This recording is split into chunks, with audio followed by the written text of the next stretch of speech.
Do you realise that coalition with the Tories is a disaster for the Libs? The example of Lloyd George and Asquith would be repeated at the next election, leaving a rump of Lib Dem MPs. Well, I wasn't alive with Lloyd George and Asquith, and people can look at history. But the history of coalitions in this country, and all of them in the last 100 years have involved us, have had lessons that academics have taught, which are clear about how you don't have a disaster to follow.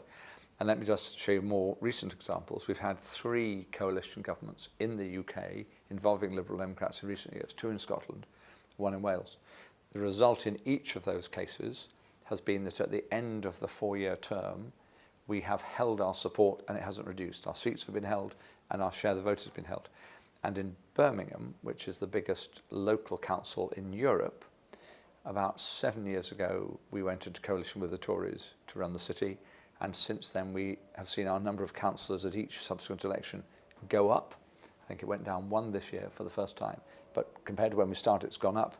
The electorate clearly in Birmingham have seen us in coalition running the second biggest city in the UK, have liked what they've seen, and have kept on returning our people in greater numbers and with greater share of the vote. So the evidence recently, I'm happy to tell you, is a good one.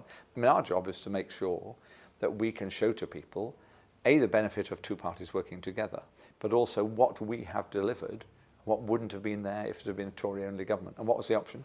Tory minority government, given that Labour walked away. Tory minority government to us in coalition. If you have a Tory minority government, you have Tory policies, Tory budget, and the Tories choose the date of the next election and probably win it, and we have a Tory majority government. So it's very clear to me this is the better option, because many of the things that are happening are Liberal Democrat initiatives turned into policy, turned into a change of Britain, and that's good news.